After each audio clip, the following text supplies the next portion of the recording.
We're back then with another build guide video for Marvel's Avengers, and it's for a character that I actually really struggled with, and I had to spend a lot of time in the harm room to figure out all his damage types and what would actually boost it. The character, of course, is Thor, but in regards to figuring out his damage types, he's got so many different types of damage he does. He's got, of course, his melee and his ranged, but on top of that as well, he's got his Odin Force, he's got his overcharge, he's got his shock, he's got lightning hitting his hammer. So what actually boosts all that?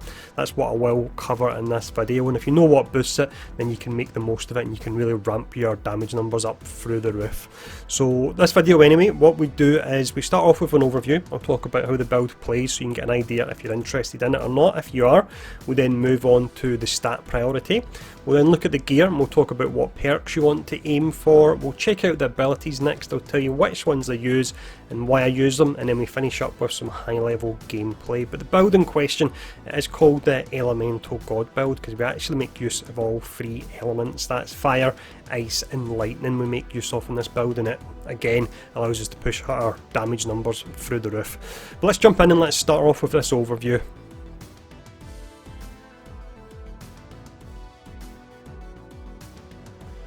In the moment then, the flavour of the month when it comes to builds, without a doubt for Marvel's Avengers, is ones where you can refresh your heroics as quickly as you can. So what we'll be doing is a melee setup. This one will use his melee signature to get takedowns nice and quick, refresh our heroic rating. The difference here is that we use our heroics in a very specific order, and this allows us to boost the positive and negative damage types. Now imagine you're thinking right now, what the heck is a positive and negative damage type? I've never heard of that before. Now there's a video by All Day Any Day 1, I'll link that below where it breaks it down, but just essentially you can do a damage type which will have a positive status. Let's say it's a fire or a plasma type damage. That will add your red status bar above an enemy. If you then do a negative damage type, which would be one of your cooler ones, so that could be cryo for example, you do roughly around about double the damage for that particular attack, so your damage numbers can go through the roof. They really can. I think it's the best way to actually boost your damage. So that's what we will be doing with this build. We'll be talking about exactly how you do that. But let's jump in now and let's talk about the stats and which ones you want to aim for.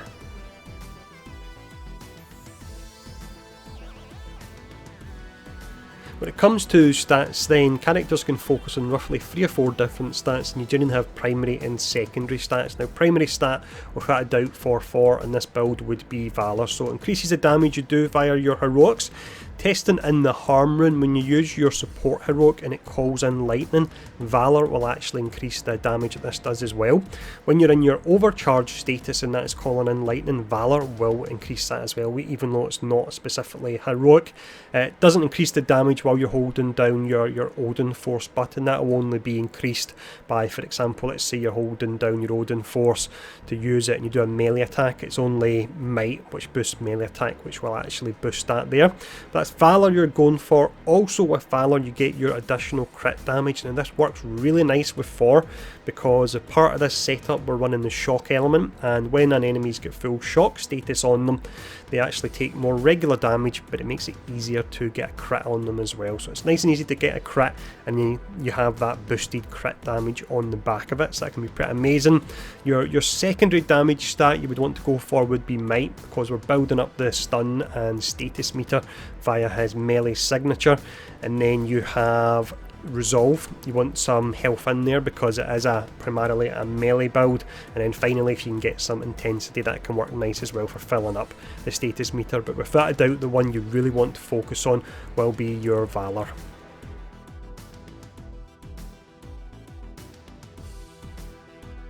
For the gear here, I'll just talk about the perks because we have already covered the actual stats. So the reason I'm using this piece at the moment is that it offers electric accelerators. So signature attacks deal shock damage, so that's when you hold down your light attack button to start spinning the hammer. You'll do a huge amount of stun damage to get your takedown You do an insane amount of shock damage as well, and once you add that shock status, all your spins in most instances will actually turn into crits, and then you've got the huge crit damage coming off the back of them.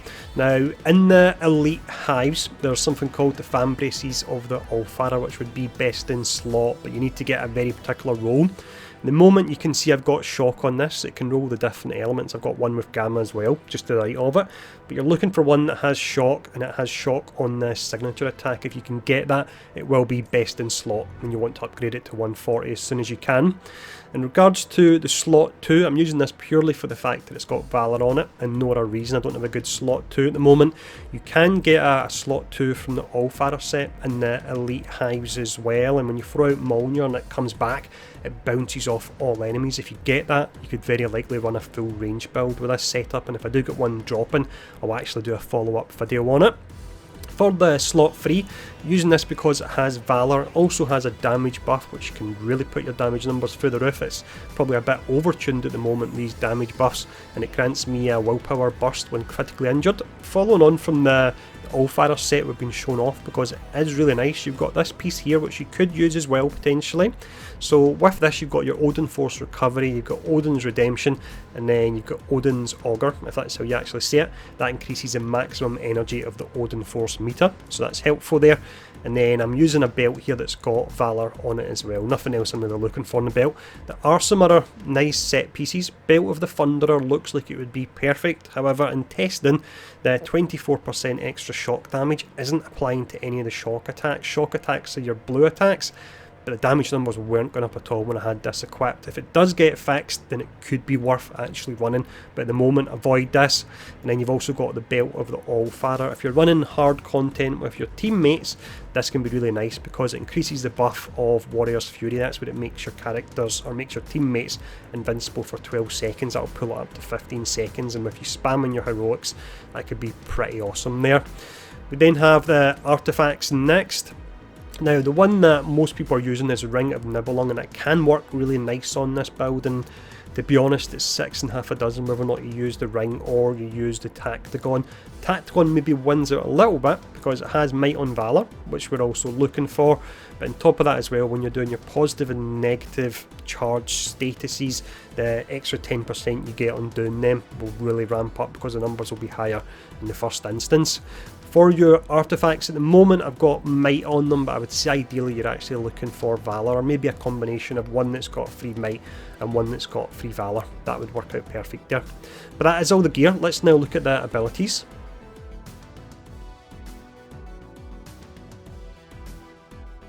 I'll very quickly show off this ability here on the primary tree. This is a melee one I was referring to, so it's hammer spin, so you hold down the light attack, you spin round the hammer. As you upgrade this, you can do additional hits with it, and there's a final one there. But that's the one you'll be using to actually build your status and your stun meter.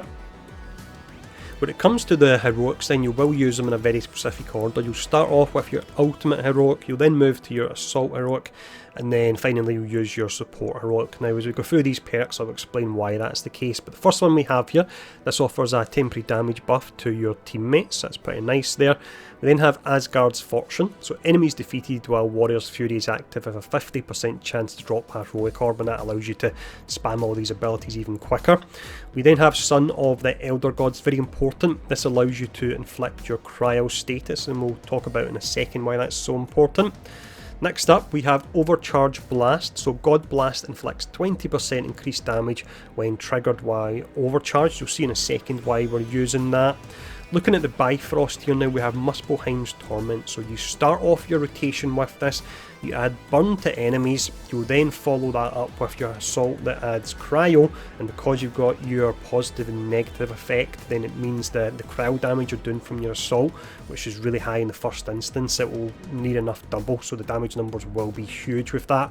Also with your ultimate heroic, we go for Odin's Blessing of the Realm, so automatically activate Odin Force Overcharge when returning from the Bifrost. So again, we use our Bifrost first, and if you think back to just a second ago, we have Overcharge, which means when we use our Assault heroic and we've got the positive charge status on it, then you're also getting an additional 20% damage on it as well. So I can't wait to see how high people can actually push the damage numbers on this combination. But that's the speciality. Let's look at the mastery now. We start off here increasing the melee stun damage by 15% so we can get our takedowns even quicker. Next up we have combo damage. None of the options here really fit in with the build, so I just went for any one for that. We then have heroic takedown mastery, exceptionally important. Getting your heroic orb allows you to start that rotation we talked about a second ago all over again. Crit throws up next. The reason we go for this is that it tells you the other two options disable pinning elites. They actually don't at the moment, but I imagine it will probably be fixed pretty soon, so you will want to use this bottom one. We then have Guard Breaker, really important, it allows you to take elites out of the game altogether. Next up is Speed Burst. You can go for anything here really, but I like this from a farming perspective. And then we have Iconic Bolts, or Ionic Bolts even. So this one, defeating enemies while Odin Force is active, you strike nearby targets with lightning and that will be affected by Valor. Looking at the next option, Maximum Force, so we increase the amount of intrinsic Odin Force energy by 15% so we can hold it down and spam it even quicker. Surgeon Force is next, so your Odin Force generates quicker there. And then we have Lightning Field. When overcharged, and you should be overcharged relatively often with this setup, surrounding enemies will be intermittently struck by lightning, once again affected by Valor stat there. Charge Resistance gives us a little bit of tankiness when we have overcharge.